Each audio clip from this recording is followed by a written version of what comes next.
எல்லாம் லேவியராகமம் 11வது அதிகாரம் 45வது வசனத்தை யாரும் நினைந்து வாசிப்போம். லேவியராகமம் 11:45.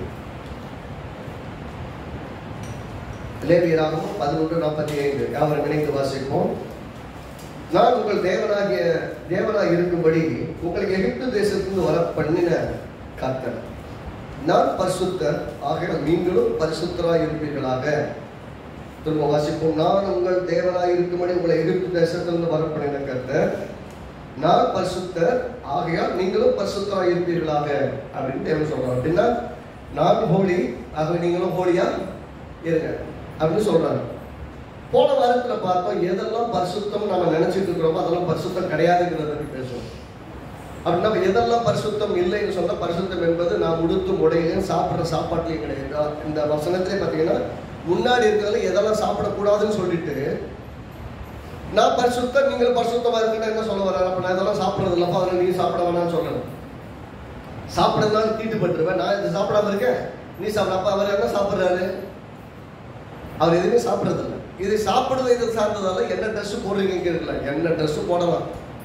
நான் என்ன சொன்னேன், நீங்கள் போடுற ட்ரெஸ்ஸு ஆலயத்துலையும் சரி வெளியிலையும் சரி மற்றவருடைய மனசையோ எண்ணங்களையும் கெடுக்கிற மாதிரி இருக்கக்கூடாது.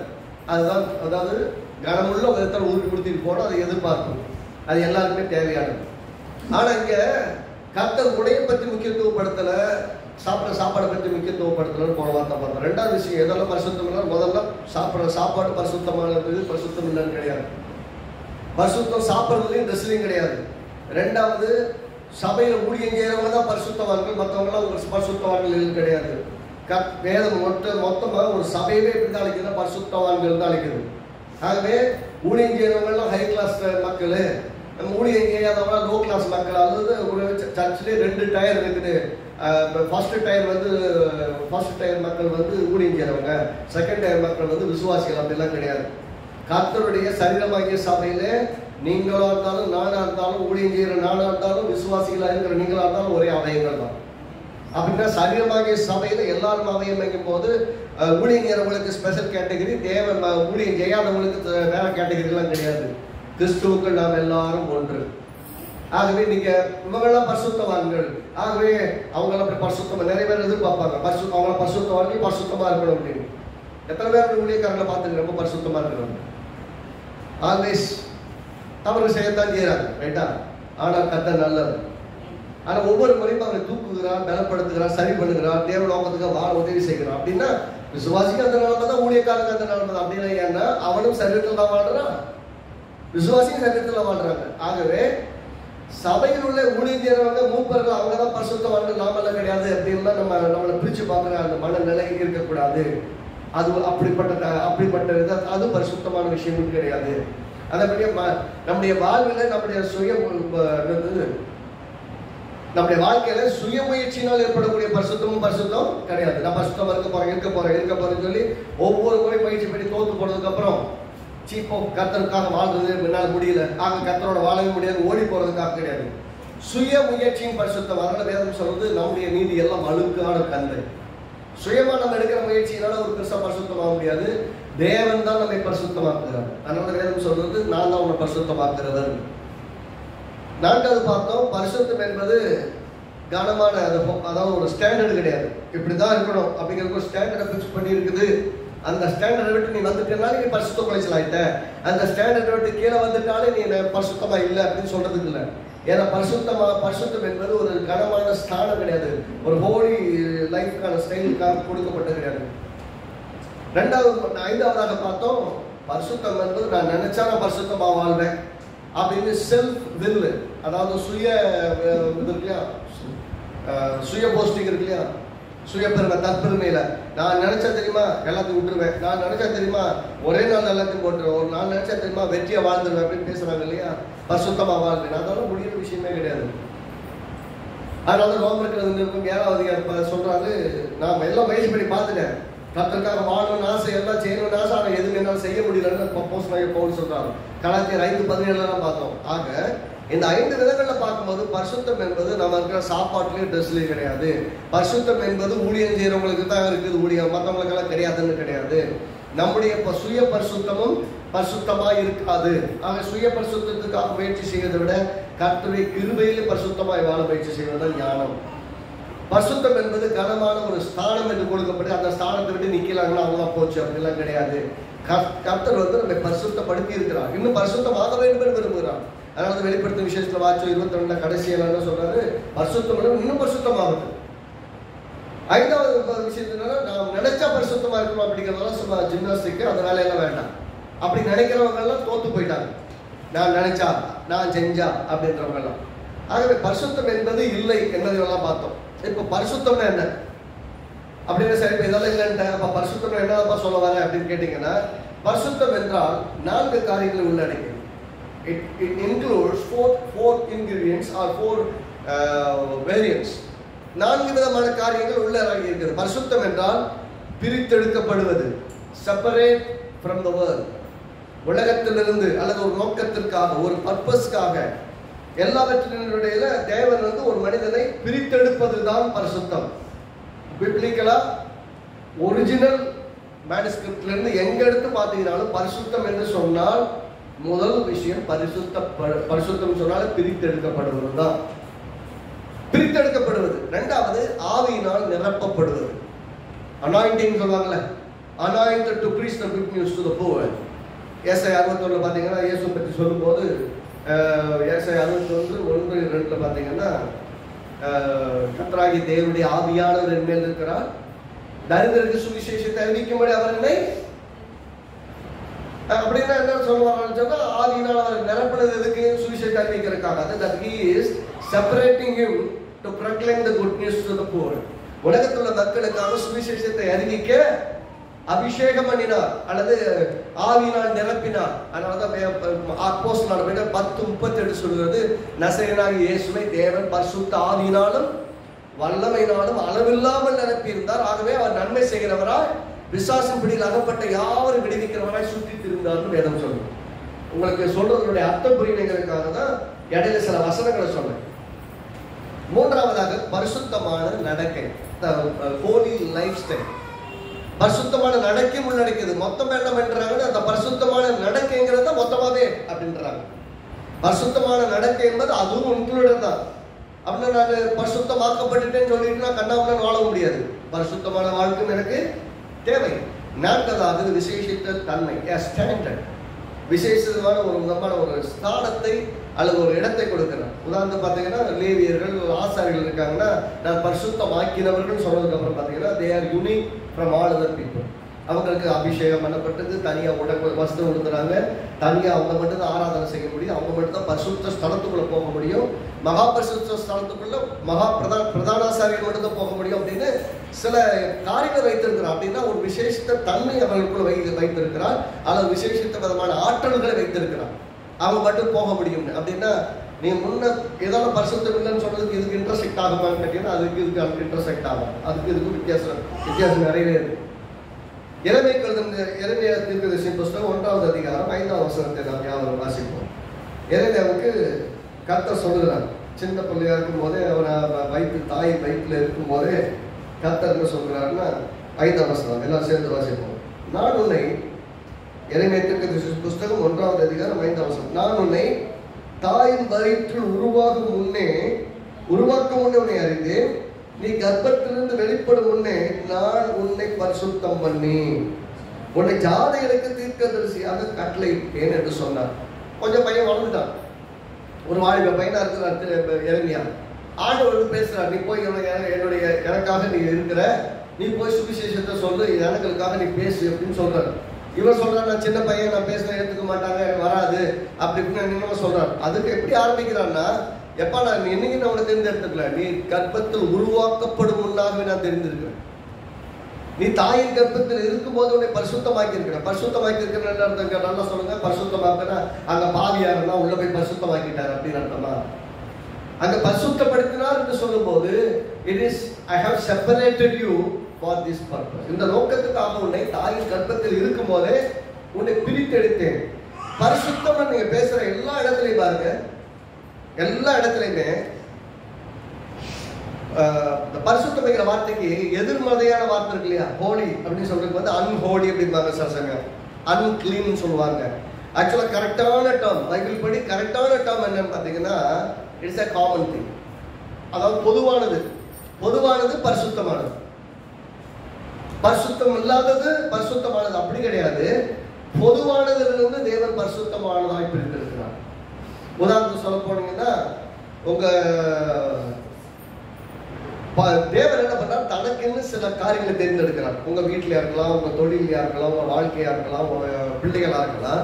கர்த்தர் சொல்றாரு, சிம்சோனை பத்தி சொல்றாரு இல்லையா, சிம்சோனை பத்தி சொல்லும் போது அவன் எனக்காக இருப்பான், அவன் நசரேயனா இருப்பான், அவனுக்கு என்ன பண்ணக்கூடாது, அவன் முடிய வெட்டாதீங்க, திராட்சை அதெல்லாம் குடிக்க கூடாது, அவன் எனக்காக இருப்பான் அப்படின்னு சொல்லிட்டு அந்த வீட்டில் இருக்கிற அவனை தனியா பிரித்து எடுக்கிறான்.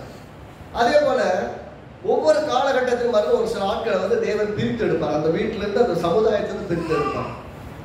சவுல் எடுத்துக்காங்க, சவுல் வந்து ராஜாவா இல்ல, சாதாரண மக்களோட மக்களா வந்து இருந்தான். அப்ப ஆண்டவர் என்ன சொல்ற, தேவன் என்ன சொல்றாரு சாமுவேல்கிட்ட, நீ வந்து ஒருத்தன் கழுதையை தேடி வருவான், அவனை அபிஷேகம் பண்ணி அவனை ராஜாவாக அபிஷேகம் பண்ணும். ராஜாவாக அபிஷேகம் பண்ணுற அந்த நாளில் இருந்து அவன் வேற ஆளு. எல்லா மக்களோட மக்களா நேற்று வரை இருந்தவன் இன்னைக்கு என்ன ஆயிட்டான், அவன் அபிஷேகம் பண்ணப்பட்டதுனால் இந்த நாளிலிருந்து அவன் ராஜாவா இருக்க இந்த ஜனங்களிலிருந்து பிரித்து எடுக்கப்பட்டவன். இதுவரைக்கும் அவன் சொன்னா யாரும் கேட்க மாட்டாங்க, இப்ப அவன் சொன்னா கேட்பான். இதுவரைக்கும் அவன் ஆளுகிறவனால இன்னிலிருந்து அவன் ஆளுகிறவன். என்ன சொல்ல வருகிறேன்னு சொன்னா, பரிசுத்தம் என்பது தேவனுக்காக தேவன் தனக்கென்று எதையாக பரிசுத்தத்துக்கு தெரிந்து கொள்கிறாரோ அல்லது எதெல்லாம் பரிசுத்தமாக்கப்படுகிறதோ மாறுகிறதோ அதெல்லாம் தேவனுக்கு பரிசுத்தம். பழைய காலத்துல பாத்தீங்கன்னா எல்லா ஒவ்வொரு இடங்கள்லையும் நிறைய விஷயங்களை சொல்லலாம். உதாரணத்துக்கு நமக்கு புரியுற மாதிரி சொல்லுவோமே, ஒரு கார் கம்பெனி நிறைய கார் உண்டாக்குது ரைட்டுங்களா, நிறைய கார், அம்பாசிடர் கார் வச்சுக்காங்க, அம்பாசிடர் கார் கம்பெனி நிறைய கார்களை உண்டாக்குது. கவர்மெண்ட்ல இருந்து என்ன பண்றாங்கன்னா, அமைச்சர்களுக்காக ஒரு 10 கார் வாங்குறாங்கன்னு வச்சுக்காங்க. அமைச்சர்களுக்காக அந்த 10 கார் வாங்கினா எல்லா ரெஜிஸ்ட்ரேஷன் மாதிரி அந்த ரெஜிஸ்ட்ரேஷன் கிடையாது, அது கவர்மெண்ட் ரெஜிஸ்ட்ரேஷன். அந்த நம்பரை பார்த்தாலே கவர்மெண்ட் நம்பர் தான் இருக்கும், காமன் நம்பரா இருக்காது. இது காமன் நம்பர் கிடையாது, கவர்மெண்ட் நம்பர்.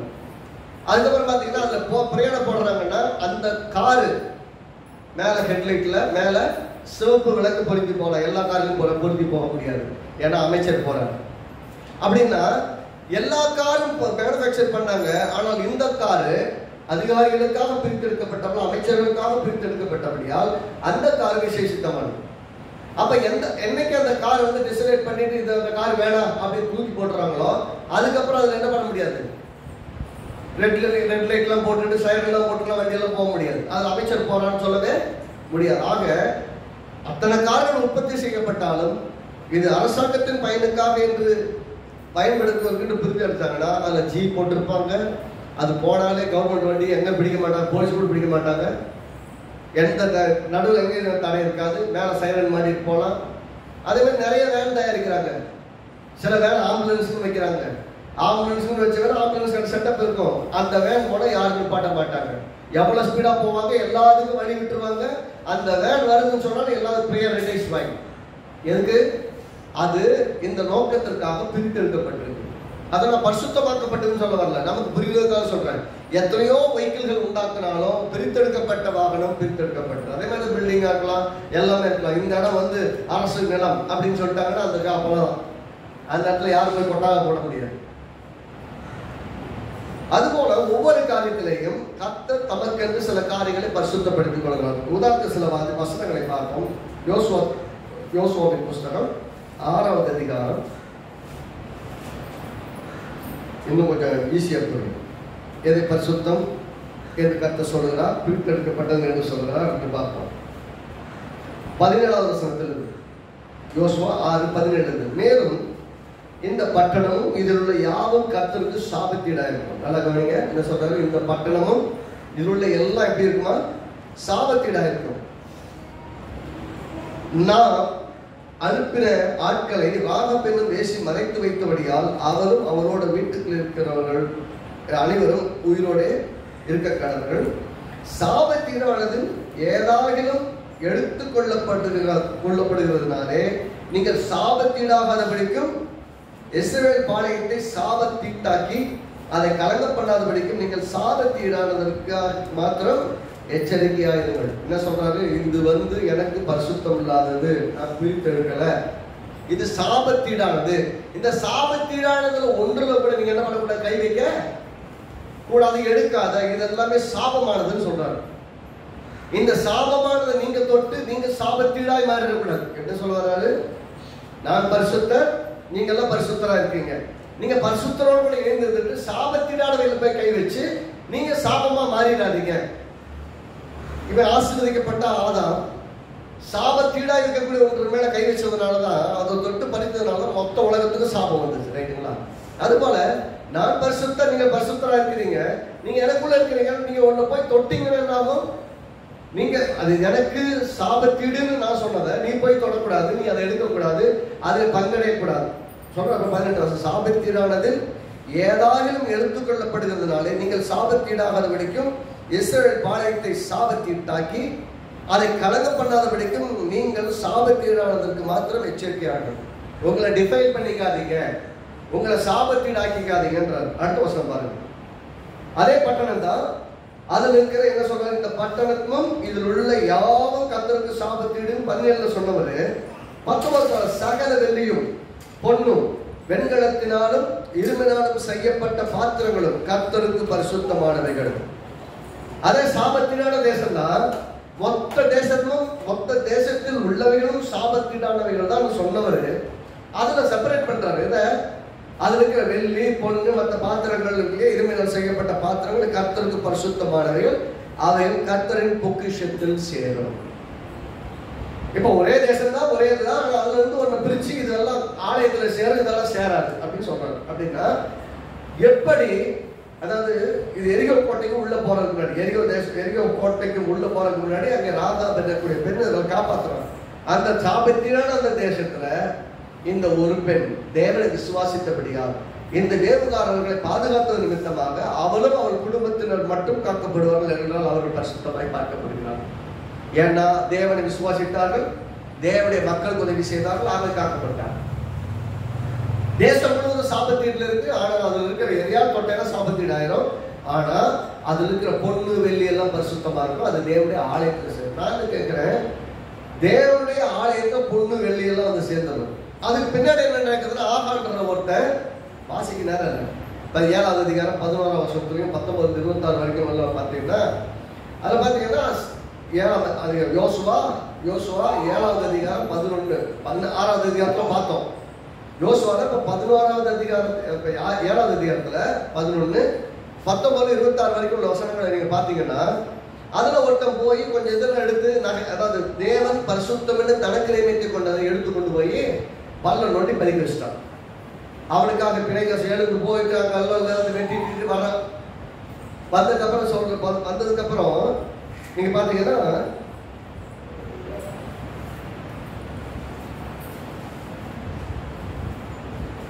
11 வசனம் பாருங்க. 7:11 இஸ்ரவேலர் பாவம் செய்தார்கள், நான் அவர்களுக்கு கட்டளையிட்ட என் உடன்படிக்கையை மீறினார்கள், சாபத்தீடானதில் எடுத்துக்கொண்டதும் களவு செய்ததும் வஞ்சித்ததும் தங்கள் பண்டப்பாடிகளுக்குள்ளே வைத்ததும் உண்டே அப்படிங்கிறார். அது பின்னாடி தேடி போய் கண்டுபிடிச்சு எடுக்கிறாங்க. எடுக்கும்போது அந்த பொக்கி அது நினைவுறுக்க ஒரு குவியிலே வைக்கிறாங்க. ஏன்னா தப்பான காரியத்தை செய்து ஒழித்து வைத்தாங்க. இதை நல்லா கவனிக்கணும். கடவுள் சில விஷயத்த உங்களுக்கு முன்னாடி வைக்கிறாங்க. இதெல்லாம் எடுத்துக்காதன்னு சொல்லும் போது அதை எடுத்துக்கிறாங்க.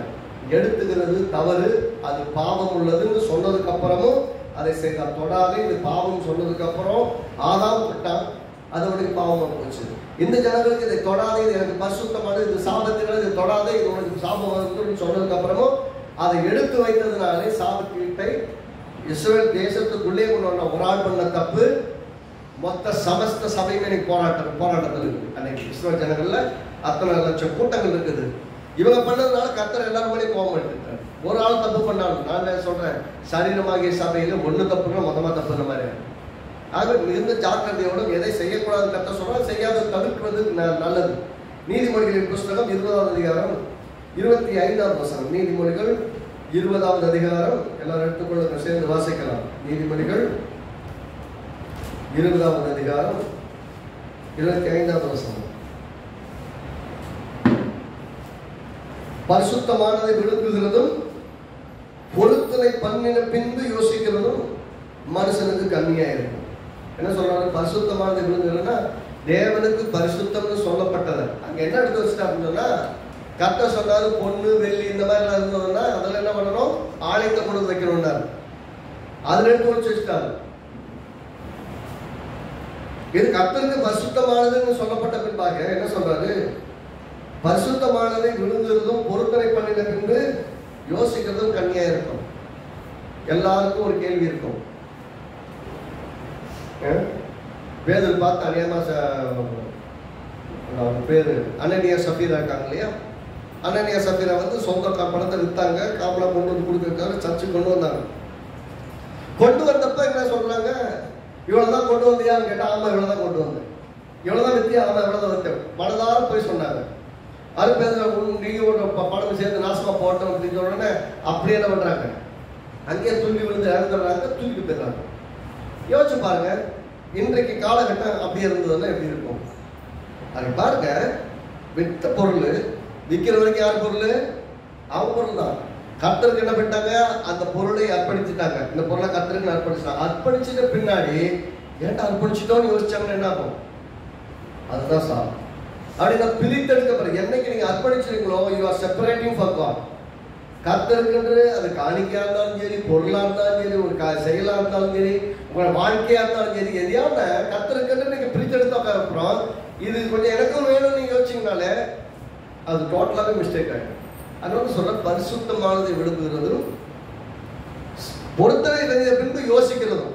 தப்பா பண்ணிட்டோமோ அப்படின்னு யோசிச்சிங்கனாலே நிலைக்காம அதை உங்க பொருத்தனை நீங்களே டிஸ்குவாலிஃபை பண்றீங்கன்னு அர்த்தம். அதனாலதான் பாத்தீங்கன்னா அனனியா சபீராவுடைய மரணம் என்பது ஒரு காரியத்தை நமக்கு வெளிப்படுத்துது. அங்க காசு விஷயம் கிடையாது. பண்ணின பொருத்தனை, கர்த்தருக்கென்று நியமித்தவைகள், அதை எடுத்து வஞ்சிக்கிறது கர்த்தருக்கு முன்பாக சரியான விஷயம் கிடையாது. நமக்கு சூழ்நிலைக்கும் தேவைகளுக்கும் பார்த்துக்கலாம் அப்படின்னு ஊட்டி போட்டு இருக்கோம் நீங்களாம். ஆனா கர்த்தர் கிருபை இல்லவர், நம்ம அழிக்கிறது இல்லை. கர்த்தர் காப்பாற்ற. ஆனா ஒண்ணு சொல்லுவேன், இந்த பொருத்தனை பற்றி பேசியிருக்கேன். பொருத்தனை பண்றதை விட பொருத்தனை பண்ணாம இருக்கிறது நல்லது. பொருத்தனை பண்ண நிறைவேற்றணும், இல்லைன்னா பொருத்தனை பண்ணக்கூடாது.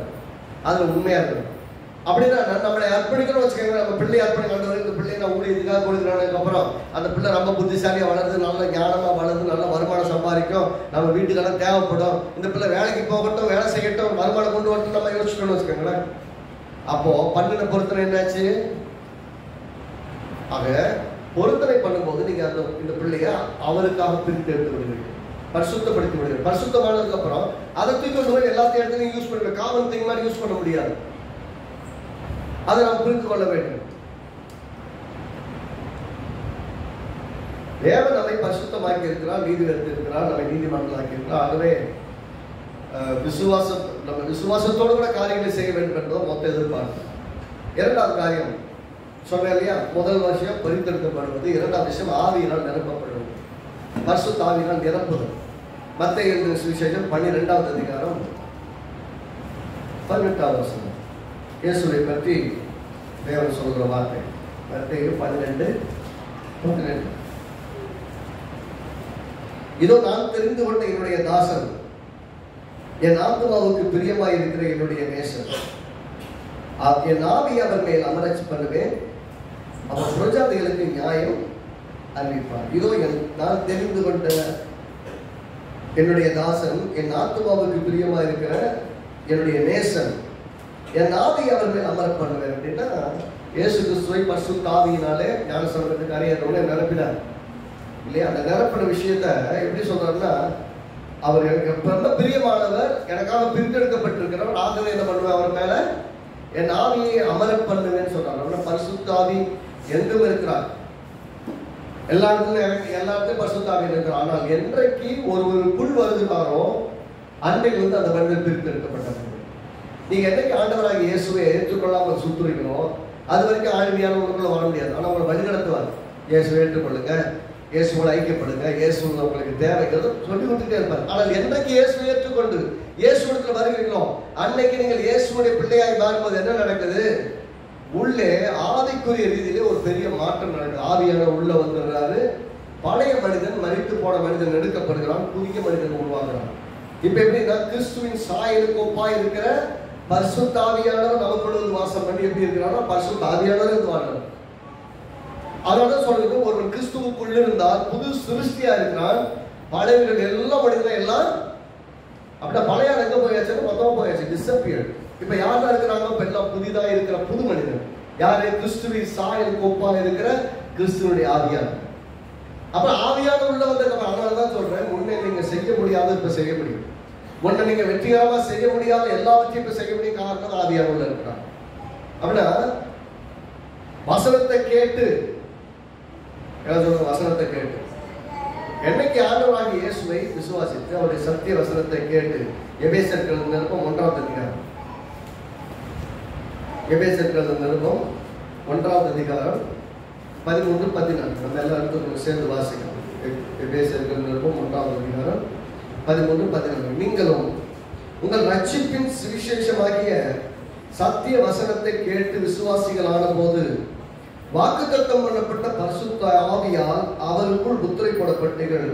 அவருக்கு சொந்தமானவர்கள் அவருடைய மகிமைக்கு புகழ்ச்சியாக மீட்கப்படுவார்கள் என்பதற்கு ஆவியானவர் நம்முடைய சுதந்திரத்தின் அச்சாரமாக இருக்கிறார். என்னைக்கு பரிசுத்த ஆவி என்னைக்கு முத்திரை போடப்பட்டீர்கள், என்றைக்கு கர்த்தருடைய வசனத்தை கேட்டு நீங்கள் விசுவாசிகள் ஆனீர்களோ, என்றைக்கு உள்ளத்தை திறந்து இயேசுவை உள்ளத்துல வாரம் சொன்னீங்களோ, அன்றைக்கு பரிசுத்த ஆவிக்குள் முத்திரையிடப்பட்டிருக்கிறீர்கள். அது வரைக்கும் நீங்கள் காமன் பீப்புள் போல, காமன் மக்களோட மக்களா இருந்தீங்க. என்னைக்கு இயேசு விசுவாசிங்களோ அன்னைக்கு நீங்க பிரித்தெடுக்கப்பட்டீங்க. நீங்க பிரித்தெடுக்கப்பட்டதுனால தான் பரிசுத்தவான்கள். எல்லாம் சொல்லுங்க, பிரித்தெடுக்கப்பட்டதுனால தான். நீங்க பரிசுத்தமா வாழ்றதுனால பரிசுத்தவான்கள் கிடையாது. நீங்கள் கிறிஸ்துவுக்காக இந்த உலக மக்கள் இருந்து பிரித்தெடுக்கப்பட்டதினால் பரிசுத்தவான்களா இருக்கிறீர்கள். அதனால வேதம் எதை அட்ரஸ் பண்ணுதுன்னா, நீங்கள் பரிசுத்தமான நடக்கையுள்ளவர்கள் ஆகவே நீங்கள் பரிசுத்தமானவர்கள் சொல்லல, பரிசுத்தமாக்கப்பட்டவர்களும் இயேசு கிறிஸ்துவை பற்றி விசுவாசத்தினால் பரிசுத்தமாக்கப்பட்டவர்களும் பரிசுத்தவான்கள் ஆகும்படி அழைக்கப்பட்டனர். அது வாக்கிங் வித் காட், அது தேவனோட நடப்பதனால் ஏற்படக்கூடிய மாற்றத்தை பற்றி. அப்படின்னா நீங்க ஃபர்ஸ்ட் குவாலிஃபிகேஷன் மறந்தீங்கன்னா மொத்த குவாலிஃபிகேஷன் மறந்துடும். அப்படின்னா நீங்கள் பிரித்தெடுக்கப்பட்ட போது பரிசுத்தப்படுத்தப்பட்டு விட்டீர்கள். பரிசுத்தப்படுத்தப்பட்டவர்கள் பரிசுத்த ஆவியினாலும் நிரப்பப்பட்டிருக்கிறார்கள். நிரப்பப்பட்டவர்கள் இப்போது பரிசுத்தமான நடக்கையும் நடக்க வேண்டும். பரிசுத்த ஆவியில் நிறைஞ்சா பத்தாது, பரிசுத்த நடக்கையும் வேண்டும். அந்த பரிசுத்த நடக்கைக்கு முன்ன பலன் இல்லை, இப்ப பலன் இருக்கு. முன்ன சுய பலன், இப்போது தேவ பலன். முன்ன ஆவியானவர் கிடையாது, ஆவியானவர் இருக்கிறாரு. முன்ன பாத்தீங்கன்னா சுய கான்சியஸ்னஸ், அதாவது சுய உள்ளுணர்வு சொல்லும், நீ பாவி பாவி பாவின்னு சொல்லிட்டே இருக்கோம். இப்ப ஆவியானவர் சொல்றாரு, நீ நீதிமானாக்கப்பட்டிருக்கிற, உன்னால கரெக்டா நடக்க முடியும், நீ வெற்றியா வாழ முடியும், இந்த காரியத்துல ஜெயமா முன்னேறி போக முடியும், பரிசுத்தமா வாழ முடியல, பயப்படாத, உன்னால வெற்றிகரமா இருக்க முடியும், நீ ஜெயிக்க முடியும், முன்னேறி போக முடியும் என்று ஆவியானவர் உள்ளாரு சொல்லி கொடுத்துக்கிட்டு இருக்கிறார். ஆகவே பலவீனனா இருக்கிறவனு எப்படி சொல்றான்னா, நான் பலவான் என்று சொல்றேன். என்னை பலப்படுத்துகிற கிறிஸ்துவினால் எல்லாவற்றையும் செய்ய எனக்கு பலனு உண்டு. முன்ன செய்ய முடியாது, இப்ப செய்ய முடியும். ஏனென்றால் ஆவியில் நிரப்பப்பட்டவர்கள் பரிசுத்தமான நடக்கை நடப்பதிலும் கருத்துள்ளவர்களாக இருப்பார்கள். உங்களால நடக்கவும் முடியும். சங்கீதங்களின் புஸ்தகம் 23:6 பாருங்க,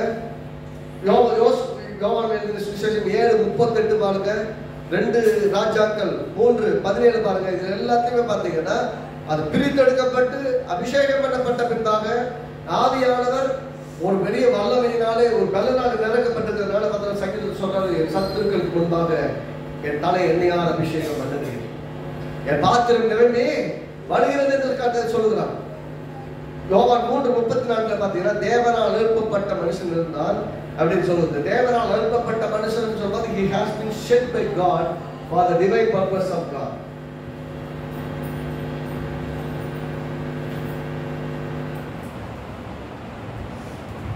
தேவனுடைய மனுஷன் தேவனுடைய நோக்கங்களுக்காக வாழ்கிறான், தேவனுடைய சித்தத்தை செய்வதற்காக அழைக்கப்பட்டிருக்கிறான். அந்த தேவனுடைய சித்தத்தை செய்யற மனுஷனுக்கு 1000 காரியங்கள் இருந்தாலும் சரி, நம்மே பரிசுத்த ஆவியானவர் இருக்கிறார். பரிசுத்தமா இருப்பது ஒரு கடினமான விஷயம் இன்னைக்கு கிடையாது. சொல்லுங்க, பரிசுத்த ஆவியானவர் என்ன இருக்கிறார்? பரிசுத்தமா இருக்கிறது கஷ்டம் கிடையாது. இப்போ பரிசுத்தமா வாழ முடியும், நடக்க முடியும். உன்னை விரும்பி செஞ்சது இப்ப செய்ய முடியாது. உள்ள ஆவியானவர் நம்மை நடத்துவார். பரிசுத்த ஆவி நம்மை பரிசுத்தமாக்குறார். பரிசுத்த ஆவி இல்லாமல் நாம் பரிசுத்தமாக இருக்கவே முடியாது. பரிசுத்த ஆவி உடையவர்கள் யாராயிருந்தால் பரிசுத்தமாய் வாழவும் முடியும். ஆமென்.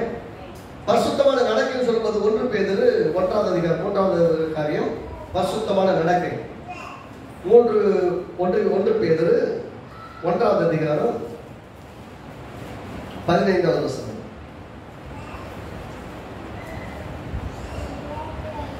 உங்களை அழைத்தவர் பரிசுத்தராய் இருக்கிறது போல நீங்கள் உங்கள் நடக்கை எல்லாவற்றிலையும் பரிசுத்தராய் இருக்கிறது. என்ன சொல்றாரு? 1 பேதுரு பக்கம் 317 புதிய பாட்டுல 317 எல்லாத்துக்கும் சேர்த்து வாசிப்போம். உங்களை அழைத்தவர் பரிசுத்தராய் இருக்கிறது போல நீங்கள் பரிசுத்தரா நடக்கை உள்ளவர்கள் எல்லாம் நீங்களும் உங்கள் நடக்கைகள் எல்லாவற்றிலையும் பரிசுத்தமாக இருங்கள். நான் பரிசுத்தர், ஆகையால் நீங்களும் பரிசுத்தராய் இருங்கள் என்று எழுதியிருக்கிறதே. அதாவது இங்க சொல்றாரு, உங்க நடக்கையிலும் பரிசுத்தம் தேவை என்பதை இங்க சொல்கிறார். அப்படின்னா பரிசுத்தாவியின் முதல்ல சொன்ன இது நானும் சேர்ந்ததுதான் பரிசுத்தவான்கள் இருக்கிறது. முதல்ல பிரித்தெடுக்கப்பட்ட மனிதன் ஆவியினால் நிரப்பப்படுவது, ஆவியினால் நிரப்பப்பட்ட மனிதன் இப்போது பரிசுத்தமான வாழ்க்கையை நடத்துவதற்கு, வாழ்வதற்கு, ஒவ்வொரு நாளும் முன்னேறுவதற்கு தேவ ஆவியார் உதவி செய்கிறார். அவர் நடக்கையிலும் தேவனுடைய மகிமை வெளிப்படுத்தணும். நீ என்ன சொல்லிடுறாங்கன்னா பரிசுத்த நடக்கை தான் பரிசுத்தம் சொல்றதும் மொத்தமே தப்பு. அப்ப பரிசுத்தமுள்ள நடக்கை என்பது அது உள்ளடக்கியது. நீங்க தேவனுடைய ஆவியினால் நிரப்பப்படாத அல்லது ரட்சிக்கப்படாத ஒருத்தட்ட பெரிய பரிசுத்தமான நடக்கை எதிர்பார்க்க முடியாது. அவங்க அப்படிதான் இருப்பாங்க. ஆனா ரட்சிக்கப்பட்டவர்களுக்கு, தேவ ஆவியை பெற்றவர்களுக்கு பரிசுத்தமான நடக்கையில வாழ்வது என்பது பெரிய விஷயம் கிடையாது. 2 ராஜாக்களின் புஸ்தகம் 4வது அதிகாரம். இங்க எலிசாவை பற்றி நம்ம பார்க்கிறோம்.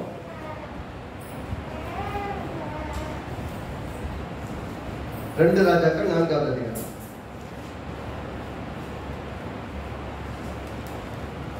எட்டாம் வசனம் 9ஆம் வசனம்.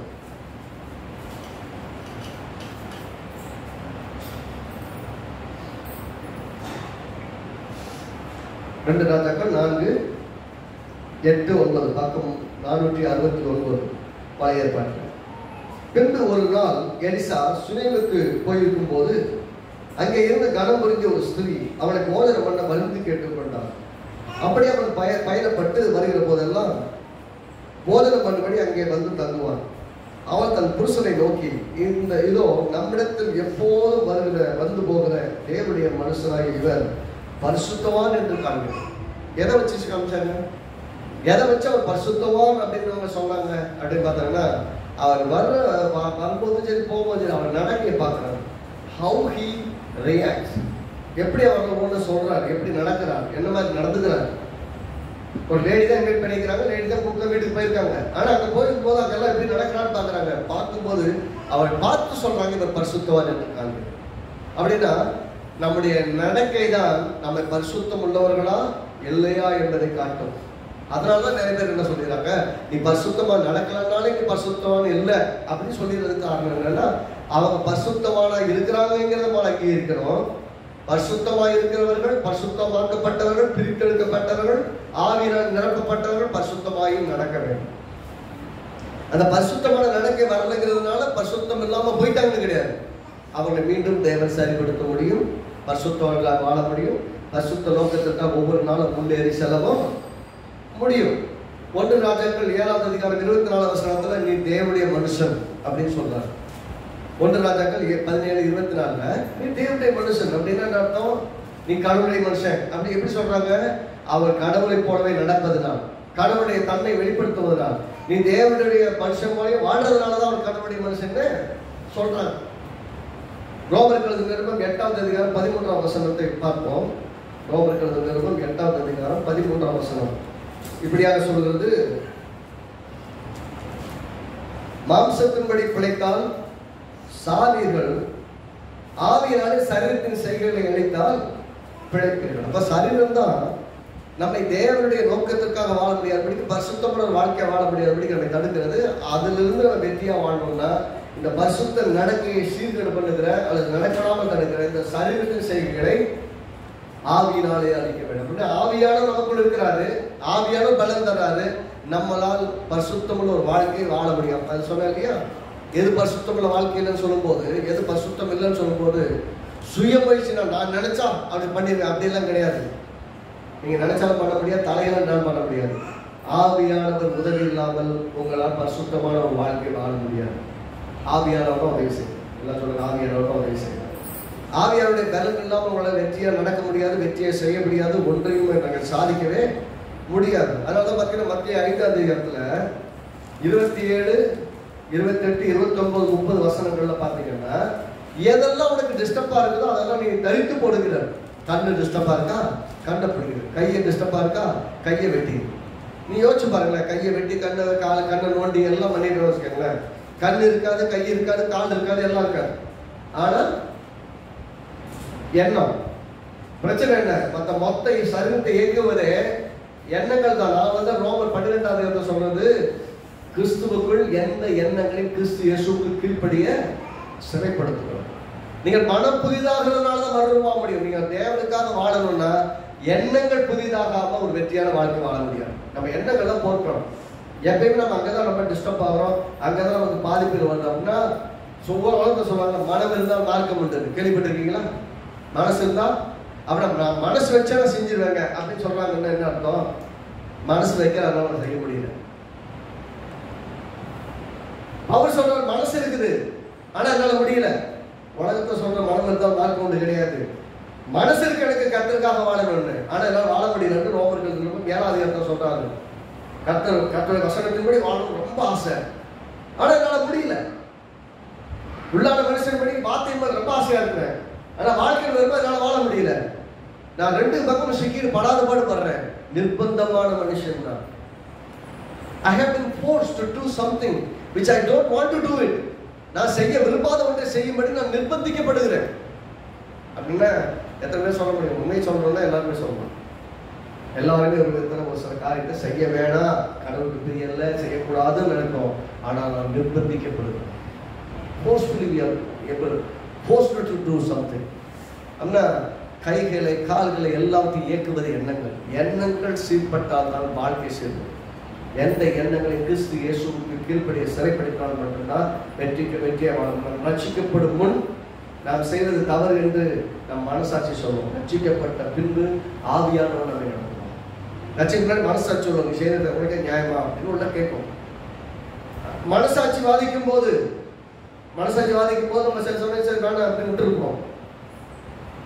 ஆனா ஆவியானவர் நம்மோடு இருக்கிறவர், நமக்கு நன்மை செய்கிறவர், நம்மை நடத்துகிறவர். அப்படின்னா எல்லாரும் சொல்றாங்க செய்யற விஷயங்கள் கிடையாது. உள்ளத்திலிருந்து 11 ரோமர்கள் 8:11 அன்றியும் இயேசுவை மரித்தோர்ந்து எழுப்பினவருடைய ஆவி உங்களில் வாசமாயிருந்தால் கிறிஸ்துவை மரித்தோர்ந்து இருக்கிறவர் உங்களில் வாசமாயிருக்க தம்முடைய ஆவியினாலே சாவுக்கு ஏதுவான சரீரங்களை உயிர்ப்பிப்பார். எல்லாம் சொல்லுங்க, சாவுக்கு ஏதுவான சரீரங்களை உயிர்ப்பிப்பார். அடுத்த வருஷம் சேர்த்து வாசிப்போம். ஆகையால் சகோதரரே, மாம்சத்தின்படி பிழைப்பதற்கு நாம் மாம்சத்துக்கு கடனாளிகள் அல்லது. We are not under the subjection of the flesh. என்ன சொல்றாரு? இயேசுவை மரித்தோர்ந்து இன்று 3 நாளுக்கு அப்புறம் எழுப்பினார்னா யோசிச்சு பாருங்க, எப்படி பேசுவோமே. இயேசு இறந்து ஹார்ட் நின்று இருதயம் நின்று 3 நாள் ஆச்சு இல்லையா? பிளட் சர்க்குலேட் ஆகி 3 நாள் ஆச்சு. அவர் பேசுறதோ செயல்பட்டது நாள் ஆச்சு, 3 நாள் ஆச்சு. ஆக மொத்தம் எல்லாமே இயக்கம் நின்று 3 நாள் ஆனதுக்கு அப்புறம் 3வது நாள்ல இயேசுவை பரிசுத்த ஆவியானவர் உயிரோடு எழுப்பினார்னா, எல்லா விதத்திலும் என்னால முடியவே முடியாதுன்னு செத்து போன நிலைமையில் இருந்தாலும் கூட இப்போதும் நம்முடைய ஆவியான நம்மை உயிர்ப்பிக்க வல்லவராக இருக்கிறார்.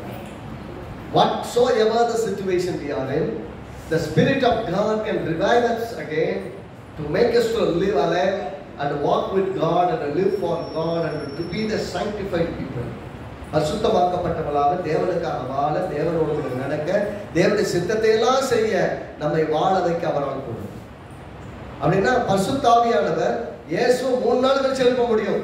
நாருமே 4 நாள் ஆச்சு. நாருமே தொப்பை எப்படி இருந்தா லாசரு கல்ல இருந்து வெளியே வரப்போ எந்த நாத்தமும் அவர் எழுப்பின போது எந்த நாத்தமும் இல்லை. ஏனென்றால் இயேசுவை உயிரோடு எழுப்பின தேவன். உன்னை எழுப்பி வாங்கினா அங்க நாத்தம் இருக்காது, நற்கந்தம் தான் பெர்ஃப்யூம் அடிச்ச மாதிரி தான் இருக்கும். ஏனென்று சொன்னால் பழையவர்கள் எல்லாம் முடிந்தன, எல்லாம் புதிதாயின. மரித்தோர்லிருந்து உயிரோடு கூட எழுப்புகிற தேவன் நம்முடைய தேவன். ஆகவே வாழ்க்கையில எந்த சூழ்நிலை இருந்தாலும் சரி, பலவீனத்தில் இருந்தாலும் சரி, பாவ சூழ்நிலை இருந்தாலும் சரி, வியாதி இருந்தாலும் சரி, நம்ம உயிரோடு எழுப்பக்கூடியவர் பெரியவர். வியாதி பார்த்து பயப்பட வேண்டாம், சூழ்நிலை பார்த்து பயப்பட வேண்டாம், நெருக்கங்களை பார்த்து பயப்பட வேண்டாம், பரப்பிரச்சனையை பார்த்து பயப்பட வேண்டாம். எந்த காரியமும் நம்மை பலவீனப்படுத்தி விடுவதில்லை. அந்தக்காக மனசு சோர்ந்து போவதில்லை. நம்முடைய பரிசுத்தமான வாழ்க்கை, பரிசுத்தமான அர்ப்பணிப்பு, பிரித்தெடுக்கப்பட்ட வாழ்க்கையும் பரிசுத்தாவினால் நிறைந்திருக்க வாழ்க்கை, கர்த்தருக்காக வாழ்கிற ஜீவன நடக்கையும் எங்கும் பாதிக்காதபடிக்கு கர்த்தருடைய ஆவியானவர் உதவி செய்வார். மாம்சத்தின்படி படைச்சாதான் சாகும், ஆவியின்படி நடக்கப்பட்டாலும் வாழ்வு இருக்கிறது. நாம் வாழ பிறந்திருக்கிறோம். அப்படின்னா பசி எடுத்தா சாப்பிட்றோம், பசி தூக்கம் வந்தா தூங்குறோம். ஆனா பாருங்க, பாவம் செய்யப்பட்ட அவனை உடம்பு வந்து எப்பயுமே சரீரம் வந்து டிக்டேட் பண்ணிக்கிட்டே இருக்கும், செய்ய நிர்பந்திக்கிட்டே இருக்கும். ஆனால் நான் நிர்பந்தமான மனுஷன் என்று சொன்னாயும் கட்டாயப்படுத்தும் போதெல்லாம் தேவனுடைய வார்த்தை கொண்டு ஜெயிக்க வேண்டும், தேவனுடைய வார்த்தையினால் முன்னேற வேண்டும், தேவனுடைய வார்த்தையினால் ஜெயித்து அந்த காரியத்தை கடந்து போக வேண்டும். அப்படி கடந்து போக போக தான் வெற்றியா வாழ முடியும். நான்காவதாக கடைசியாக ஆதியாகமத்தின் புஸ்தகம் 41வது அதிகாரத்தில் எடுத்துக்கொள்வோம். நம்மை விசேஷித்தவர்களாய் ஆக்குகிறார் தேவன். ஆதியாகமம் 41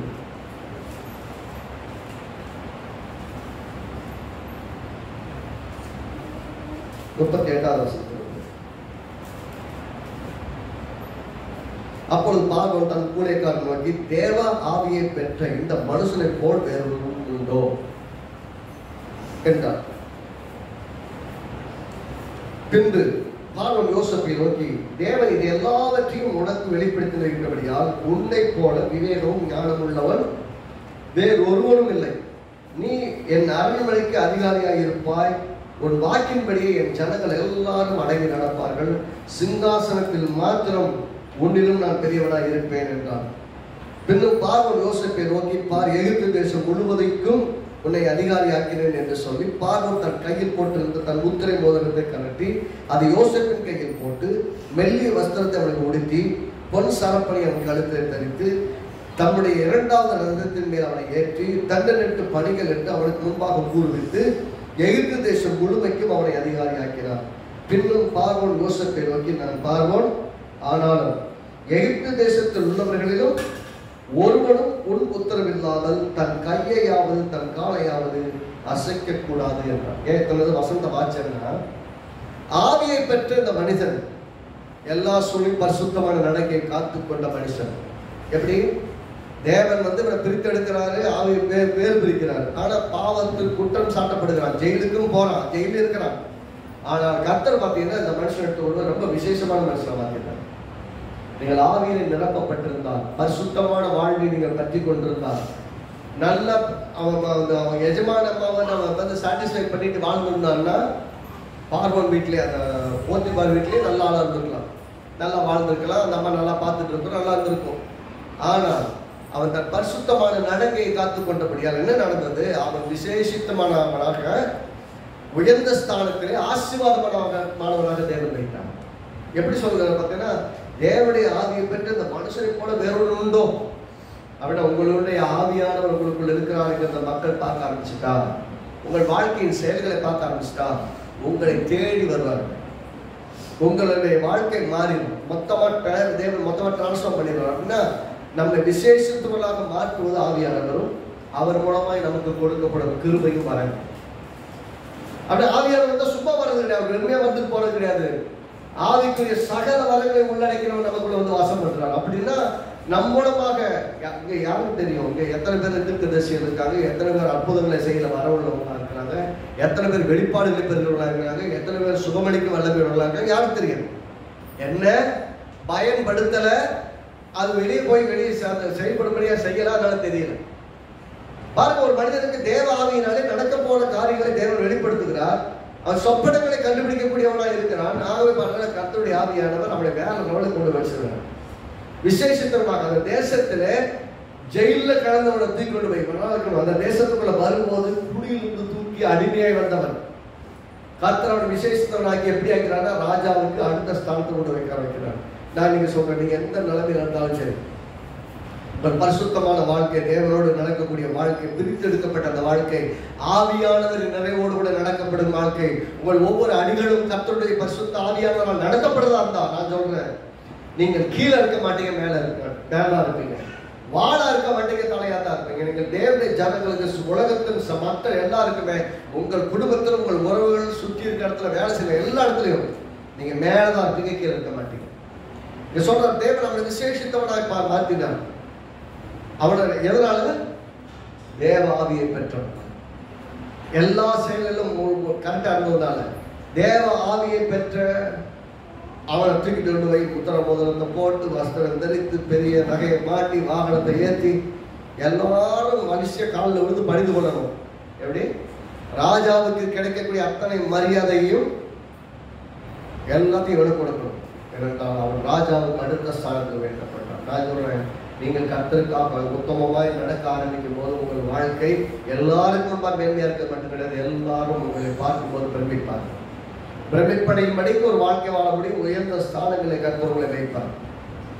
கர்த்தர் சொல்றார், நீங்க எல்லாம் விசேஷமானவர்கள், நீங்கள் அதெல்லாம் விட விசேஷமான. மத்திய 6ஆம் அதிகாரம் பார்த்தீங்கன்னா 24 34 வரைக்கும் வசனங்கள் எல்லாத்தையும் வாசிச்சு பாருங்க. வேற நீங்க நோட் பண்ணிக்கிட்டா போய் வாசிங்க. மத்திய 6ஆம் அதிகாரம் 26 34 வருஷம் வரைக்கும் பார்த்தீங்கன்னா, ஆகாயத்து பறவைகளை விட நீங்கள் விசேஷித்தவர்கள் அல்லவா, இந்த டெய்லி ட்ரெஸ்ஸை மாட்டி விடுற, அருமையா கொடுத்து வைக்கப்படுற இந்த புல்லை விட நீங்கள் விசேஷித்தவர்கள் அல்லவா. இப்படி ஒவ்வொன்றையா சொல்லிட்டு கர்த்தர் திரும்ப திரும்ப ஒன்று சொல்ற, நீங்கள் விசேஷித்தவர்கள். எல்லாம் சொல்லுங்க, நாங்களாம் விசேஷித்தவர்கள். சொல்லுவாங்க, நாங்களாம் விசேஷித்தவர்கள், கர்த்தருடைய பார்வையில் விசேஷமானவர்கள். ஆமா, அவர் பார்வையில ரொம்ப விசேஷம் அப்படின்னா மற்றவங்க எப்படி பார்க்கறான்னு அவசியம் கிடையாது. மற்றவங்க நம்மளை தெல்லு பூச்சி மாதிரி பார்த்தாலும் சரி, தெல்லு பூச்சி மாதிரி இருக்குன்னு சொல்ல வேண்டியது கிடையாது. நான் விசேஷித்தவன்.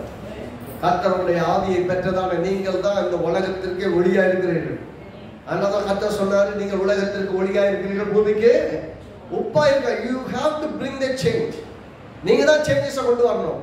அதனால நீங்க மற்றதை பார்த்து பயப்படக்கூடாது. மற்றவங்களை எப்படி பார்க்கறவங்க பார்க்க வேண்டியது கிடையாது. மற்றவங்க எப்படி வேணும் பார்க்கணும், அவங்க பாருங்க. நல்லவங்களுக்கு தான் நல்ல பார்வை இருக்கும், கெட்ட பார்வை உள்ளவங்களுக்கு கெட்ட பார்வை தான் இருக்கும்.